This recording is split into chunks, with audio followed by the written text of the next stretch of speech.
What if everything you needed to live comfortably could fit inside 320 square feet? It sounds impossible until you watch this thing get built from a bare concrete pad to a finished home. And by the end, you'll know exactly what it costs, how it's engineered to stay standing, and whether it's actually enough space to live in. If you're into tiny homes and barndos, subscribe and hit the bell. Let's get into it.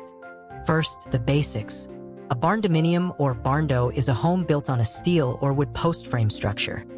The same system used for barns and pole buildings, finished out to residential standard. They took off in rural areas because post frame construction uses fewer materials and less labor than a conventional stick-built home. This one is only 320 square feet smaller than most studio apartments, and squarely inside the standard tiny home size range of 400 square feet or less.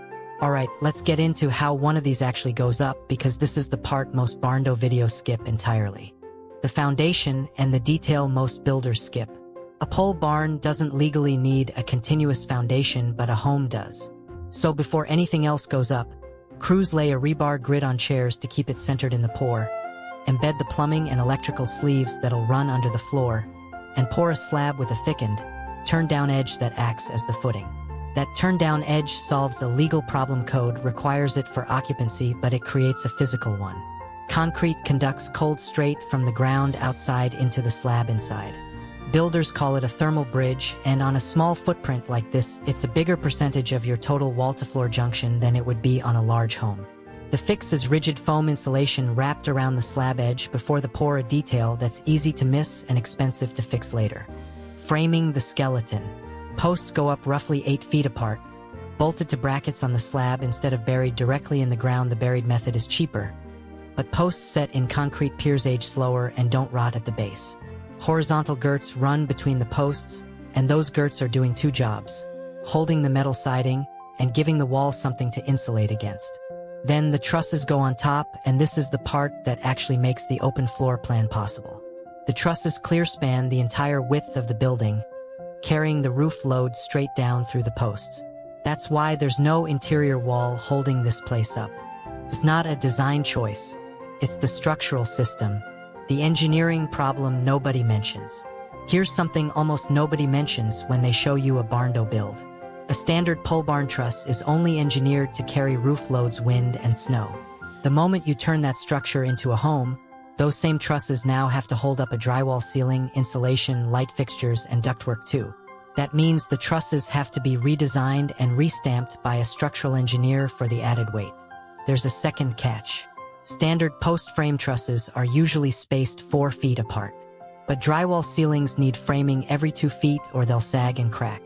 So builders either double the number of trusses or add furring strips underneath, and either way, that's a line item a lot of first-time barndo buyers never budget for. Shell to finished exterior. Once the trusses are set, horizontal purlins go across them to carry the metal roofing panels, and the same girt and panel system wraps the walls. This is the stage where a barndo goes from skeleton to shell in a matter of days, not weeks, one of the real-time advantages of post-frame construction over a stick-built home. And here's where it lands. Clean metal siding, a simple roofline, a porch that adds character without adding complexity. Nothing about this exterior is trying to look bigger than it is. Every part of it earns its place. Step inside, and this is the payoff for that clearspan truss system. No interior walls chopping up the space. The kitchen, living area, and dining space all flow together. High ceilings and big windows do the rest of the work, making 320 square feet feel much bigger than it is. The kitchen. The kitchen is where efficient design really shows up. Enough counter space for real meal prep, cabinets that reach upward instead of outward, and appliances sized to fit without crowding the room. Every cabinet here has a job. Nothing is wasted. The living area. Large windows flood the room with light, and light-colored finishes make the space read even bigger than it is. With the right furniture choices, there's still room to relax or host a guest. The loft. Upstairs, the loft is framed with its own floor joists set into the wall framing below, essentially a small second floor built inside the shell. It's one of the smartest moves in tiny home design.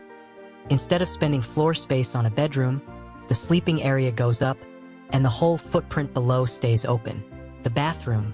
The bathroom shares a wall with the kitchen, And that's not an accident. Stacking the wet walls means the plumbing runs through one shared chase instead of snaking across the whole home.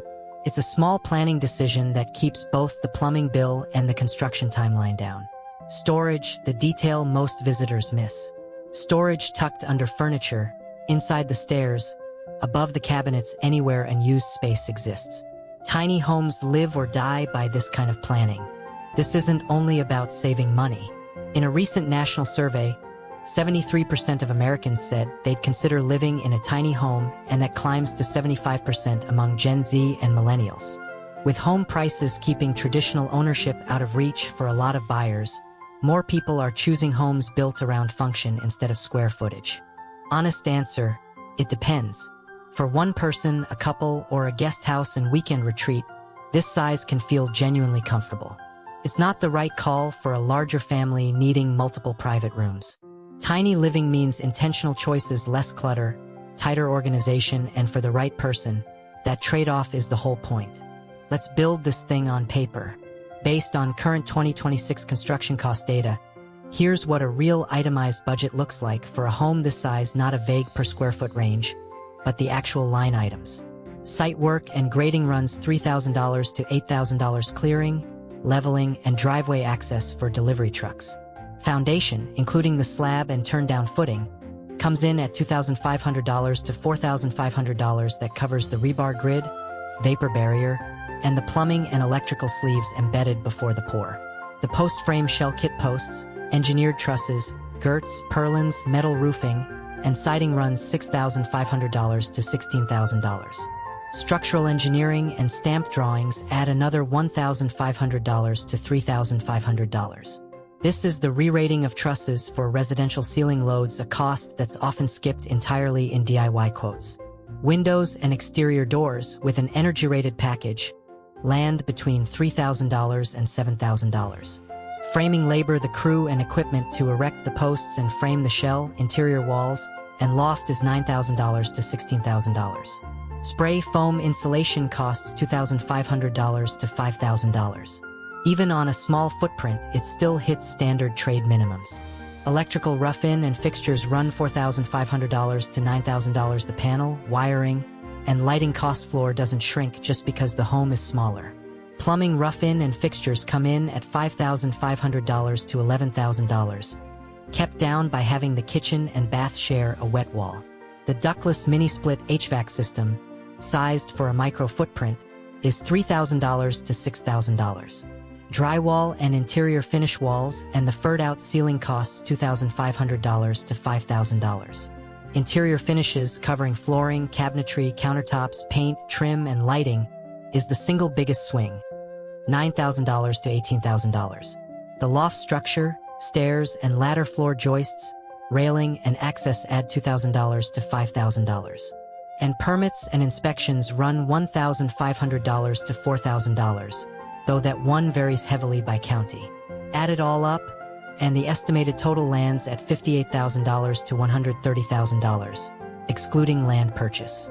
That works out to roughly $180 to $400 plus per square foot, well above the $70 to $180 range typically quoted for larger barndominiums. Here's why. A kitchen, a bathroom, electrical panel, and HVAC system cost roughly the same to install whether the home is 320 square feet or 2,000. Spread those fixed costs over a much smaller footprint, and the cost per square foot climbs even though the total dollar amount stays relatively low. That's the paradox of building small. Cheaper overall, more expensive per foot. This 320 square foot barndominium isn't competing with a mansion. It's proving that thoughtful engineering and design can outperform sheer size. Every truss, every wall, every dollar here was doing a specific job. That's the real lesson. Comfort isn't measured in square footage. It's measured in how well a home works for the people living in it. Would you actually live in 320 square feet now that you've seen what it takes to build one? Like this video, subscribe, and tell us in the comments. Could you make this work? Thanks for watching, and we'll see you in the next one.